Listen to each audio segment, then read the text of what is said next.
everyone, this is update for June 1, 2023, day 463 of the war and of the date update. This is also update catch up for May 31, 2023. Just going to quickly look at the situation in the US and the banking system since we've been doing this for a while. So as you can see, the stress is still there, but it's super slowly subsiding. As you can see, the numbers a little bit lower. The interest rates are still in high region, but they are not making new highs. So which means that the crisis is contained, but as I said, it's a temporary containment. For now, it's okay. Let's put it this way. Now let's switch to strategic developments and events in the world, and we're gonna start obviously with China, the favorite place. I mentioned before that there is a divide in the US between sort of business and military political top, where business is clearly defined and doesn't want to sort of decouple from China, because it is effectively one economic system, and it will, as I said before, it will lead to a huge economic disaster for both countries. It's not just sort of one-way street, it's a two-way street, and both countries will get harmed tremendously. At the same time, as I said before, the military top and political are sort of concerned and potentially on the collision course. So going back to this business side, I mentioned that CEO of Tesla visited China. He got extremely, I would say, nice reception in China. They did everything they could to please him, basically, because the way that China is also very strategic. What they try to do is they trying to create cracks in their potential enemy, right? So that's what they do with Europe. They trying to sort of separate Europe from the US. Then they trying to create cracks within the US itself between business and military political class. So and that was sort of part of the plan. So then the CEO of JP Morgan Chase visited China, who is also effectively the largest US bank, and then there is then CEO of Nvidia is coming to China very soon. He's also very sort of pro-China and against sort of decoupling, and 20% of the sales are in China. They actually once US implemented ban on export of certain semiconductors. Effectively, the company is found workaround by redesigning slightly its chips to make sure that they don't fall under those exceptions. So effectively, this looks to me that they just found loopholes how to continue selling effectively. Then ExxonMobil is going to build large new chemical complex in China. Again, that's a US company. So as you can see, there is a very clear and extremely strong opposition from the US business against this decoupling. And we'll see where it all, like, sort of where this will fall eventually. It's hard to sort of predict at this point. Then now let's focus a little bit more just purely on China. So first, Chinese Minister of Defense went to Singapore, which, as you can see here, it's sort of effectively in Malaysia, where there is a strong Chinese influence. And he met with Singaporean Minister of Defense, and during the meeting, he communicated Chinese, meaning Chinese Minister of Defense, communicated that military action against Taiwan is on the table. So what this really means, it's not even so much, declaration to everybody, but to the rest of the world. But he basically, it's a tour in Asia Pacific specifically, to kind of prepare sort of mentally other countries to potential military conflict, and sort of give them sort of heads up. And this is kind of typically how it works. You kind of prepare so that others are not sort of caught unaware and don't do sort of wrong things. Let's put this way, in quotes, wrong things. And this was more of that sort of meeting. So this is very clear. That's another sort of data point in the direction of the conflict. Then there is another part, another piece of information.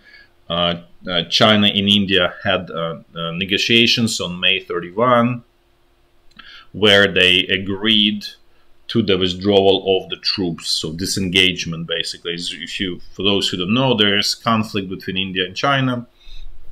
That's long-standing thing. From time to time they have military clashes. But if China wants to, focus on the military conflict around Taiwan, it needs to have its back more or less secured. At this point, China has everything sort of secured. Russia is secured, the Central Asia in its pocket effectively, then it's secured here through North Korea. The rest of they have strong influence in Myanmar, effectively controlling most of the country. So the only sort of, Pakistan is also under control as well. So the only area where it's still kind of like questionable is India, right? So they trying to basically, they obviously, India is not going to be Chinese ally, because they have let's say strategic conflict, but China needs to at least have a neutrality of India, and that's what they're trying to achieve. And that's this looks like that they are getting in that direction effectively at this point. So in other words, sort of all sort of stars align for China to be prepared from from a military strategic perspective, so it can focus solely on Taiwan and on its direct enemies, which at this point, this includes also Japan, which is actively placing here on this, you see like the most Western islands, they're placing anti-air defense systems and so on. Then Korea, and then Philippines, where there are a lot of US bases at this point. So actually, it's going to look very similar to the World War II war between Japan and the US in the Asia Pacific in many ways. So as you can see, China is actually preparing. They're actually moving in that direction. Then also want to mention another point that highlights a huge divide between the West and OPEC, or let's say non-Western countries, energy producers. So if you know, there is a meeting in Vienna, which is in Austria, which is headquarter of OPEC, and effectively all of this OPEC banned Western media from participating in those meetings. This is again, as I said, this is another sort of fault line, or the crack where between the West and this energy producers are trying to distance themselves, because they effectively, this sort of highlights in a way economic separation, or economic gap, or difference in directions where the energy producers are going and where the West is going. Again, as I said before, this is a result of this, I would say, myopic energy policy that's being implemented in the West, and eventually it will backfire tremendously. But unfortunately, it looks like the leadership in the West plans to remain the course.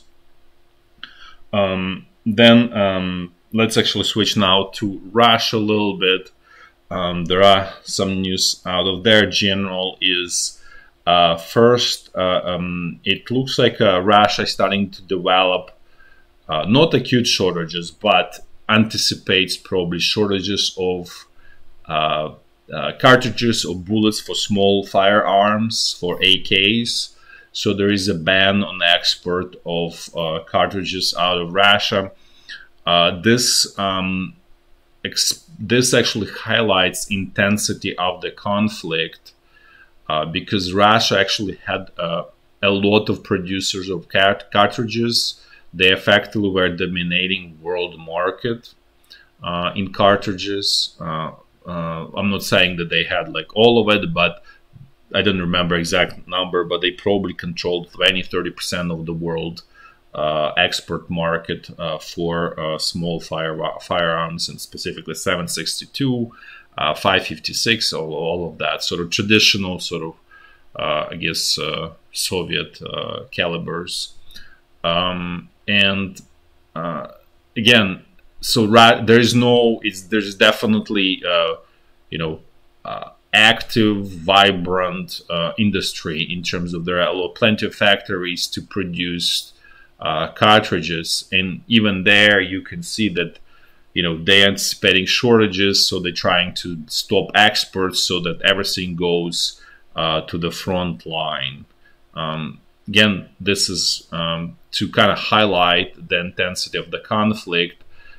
This sort of situation on the Ukrainian side, what's happening there is that Ukraine is slowly moving away from AKs, from Kalashnikovs, to more sort of Western small firearms, just because the stocks are being depleted and there's no production obviously in Ukraine or I think anywhere in Eastern Europe. So effectively Ukraine had to move to the Western small firearms.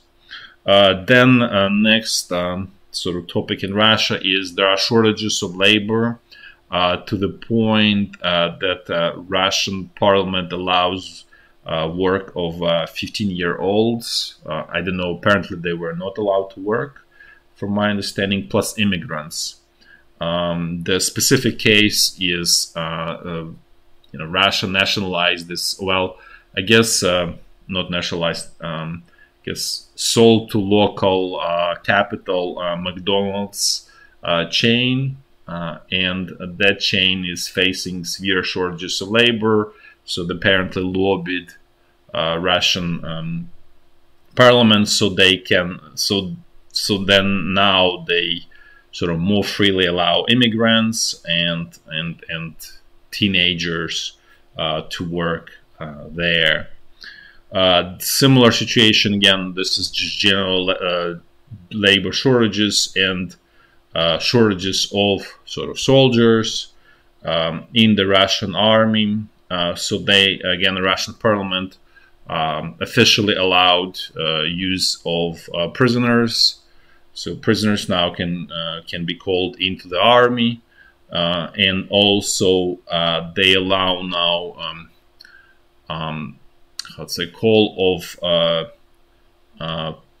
call for military service people, like sort of who are fit but with in limited way. So they're not sort of like fully healthy, but this is kind of like a next layer in sort of this layer of people who can be called into the army. That's the next sort of layer after you pick up all of the healthy people. Then you have people with sort of who have some health, relatively mild health problems. So they now allowed to be called into the Russian military service, which goes back to this whole idea of this contract and everything that is failing, and even head of Wagner mercenaries was literally calling for conscription of at least 2 million to 3 million soldiers and to increase Russian army. Now let's actually switch to the front line. Let's look what's going on there. So I'm going to start in a clockwise fashion, starting from very north. So first along the state border, so there was again new incursion into the Russian territory by RDK and Legion Free Russia. This time was into this Shebekino here, this town, in this area. So in the past it was here near Graivoron. We don't see it's too small, but Shebekino is relatively large town, so you can see it here on the map. The incursion was a lot less successful. They could not even get into the Russian territory, so basically Russian side was fully prepared and did not allow any like true incursion into the Russian territory. There is another observation. The Russian military defense is bringing heavy equipment, bringing tanks to the border. From that perspective, it looks like it's working for Ukrainian side, which is Ukrainian command apparently wants Russian command to bring some reserves, whatever they have, scramble, regular Russian units to this area, to Belgorod region, to protect basically Belgorod region of Russia. And seems like this is starting to work essentially, because first one there was nothing, and it looks like in this time there's clearly Russian military command is bringing some troops there, and actually to this is there is indication that 150th division here that was storming Marinka, that it's being pulled out, and it's at this point it's unclear if it's moving to Bakhmut to replace Wagner mercenaries, or it's actually being pulled to bring to Belgorod region of Russia, or there are other reserve units that's being pulled by Russian military command to protect Belgorod region. So it's unclear at this point, but it's very clear that some units being pulled. Just a question if they are being pulled from the front line or from the reserves. So this is so effectively, as I said, it starts to work with sort of intended sort of goals of forcing Russian command to keep regular Russian units with heavy equipment in this area to help with this offensive, because as you can imagine, if this heavy equipment and regular unit is being kept there, they cannot be used either as reinforcement or in the first line of defense on the main front line. So probably these attacks will continue to to first pull more of Russian troops there, to keep them there. So this is probably the feature that we will be seeing more or less going forward on this. I would say at this point we can call it also new section of the front line. Now let's jump to North Lugansk front line. Things here are quiet. Nothing really of sort of importance going on here. Just static sort of tactical clashes, but nothing really major here. Now let's move to North Donbass front line. So here things are quiet, as I mentioned before. The only question, as I said, is unclear if this 150th division is being transferred to Bakhmut or to Belgorod region. So we'll find out soon, let's put it this way. Now this is the same. And actually, while we're still on this Bakhmut, there is basically fight erupting between Wagner group and Ministry of Defense, which I mentioned before.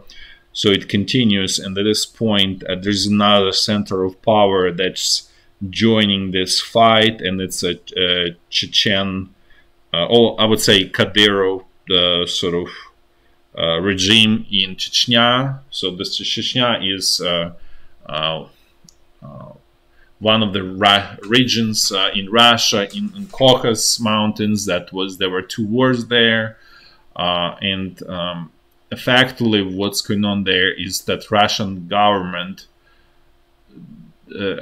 achieved sort of peace by basically providing a lot of money transfers through the Russian state budget to Kadyrov, so he maintains basically peace there by basically pumping money there to appease, and they stay in Russia. So this is kind of like sort of compromise that they reached there. There was totally bloody war there, and now it looks like this Kadyrov and obviously his troops, they are siding with Minister of Defense, and apparently the way it works is that Minister of Defense is attacking Wagner group using Kadyrov, basically, because they literally were sort of calling directly Wagner, head of Wagner group, and almost like calling for like standoff and fight person to person, and Wagner group responded in very strong way. So again, this whole dynamic is very clear. Then when things don't go well and right, you have this sort of, typically that's what you have, like infighting between the sort of internal infighting, as there is dissatisfaction with what's going on inside of Russia again. So this is and this is, as I said, this is probably pass or sort of stops on the path to 1917 moment for Russia. But very clear that at least at this point there are two clear sort of internal factions that are sort of appearing in this fight. Now let's move to central Donbass front line. It's also very quiet. The only place where there's still Russian attacks are Marinka. Actually, now it's actually a little bit more clear why they still happen.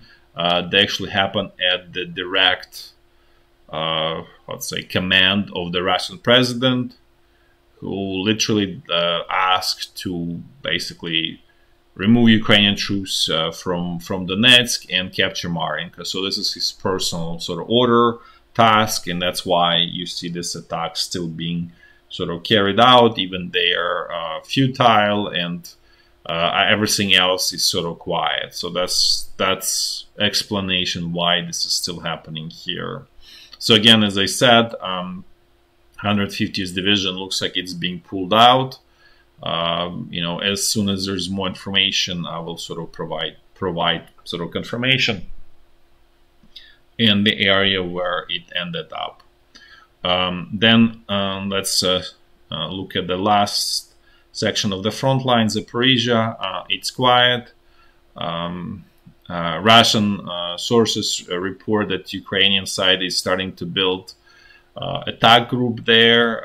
Doesn't mean that the attack is imminent, could be imminent. We'll find out when it happens. I think what will happen, there probably will be more attacks in this Belgorod front line in order to pull even more Russian resources, Russian reserves, or units directly from the front line to protect Belgorod, basically. And then I think a little bit later after that, there will be this offensive. That's it for today. Thanks for watching. Until next time. Bye-bye.